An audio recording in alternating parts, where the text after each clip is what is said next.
اعوذ بالله من الشیطان الرجیم.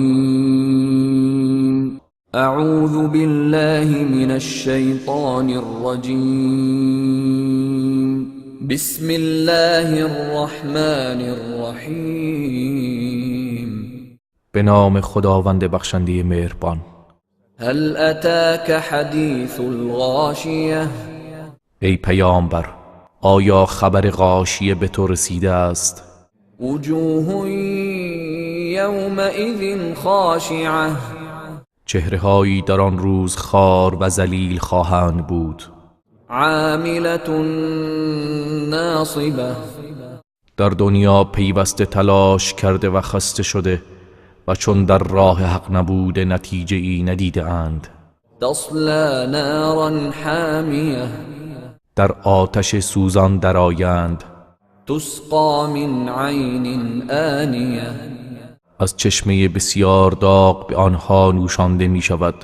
لیس لهم طعام الا من ضریع. طعامی جز از ضریع ندارند.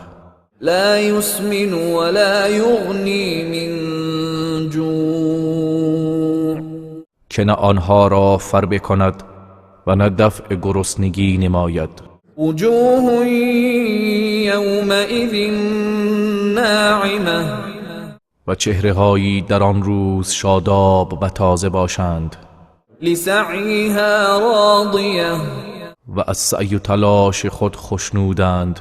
فی جنت عالیه. در بهشت برین هستند. لا تسمع فیها لاغیه. در آن هیچ سخن بیهوده ای نمی شنوند. فیها عین جاریه. در آن چشمه های آب روان باشد. فیها سرر مرفوعه. در آن تخت های زیبای بلند پایه است. و اکواب موضوعه. و جام هایی که در کنار چشمه ها نهاده شده. و نمارق مصفوفه. و پشتی ها بالش های منظم چیده شده. و زرابی مبثوثه. و نیز فرش های گرانبها گسترده شده است. افلا ينظرون الى الابل كيف خلقت؟ آیا کافران به شتر نمی نگرند که چگونه آفریده شده است؟ و الى السماء كيف رفعت؟ و به آسمان نمی نگرند که چگونه برافراشته شده است؟ و الى الجبال كيف نصبت؟ و به کوه ها نگاه نمی کنند که چگونه محکم بر زمین نصب شده است. و الى الارض كيف سطحت؟ و به زمین نمی نگرند که چگونه گسترده شده است. فذكر انما انت مذكر. پس ای پیامبر پند بده که تو تنها پند دهنده ای. لست عليهم بمسيطر. تو بر آنها مسلط و چیره نیستی که بر ایمان مجبورشان کنی. الا من تولى وكفر.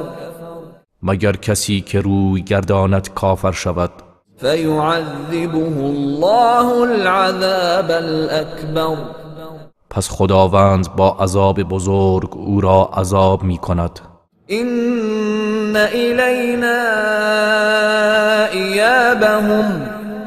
همانا بازگشت آنها به سوی ماست. ثم إن علينا حسابهم. سپس بیگمان حسابشان نیز با ماست. صدق الله العظیم.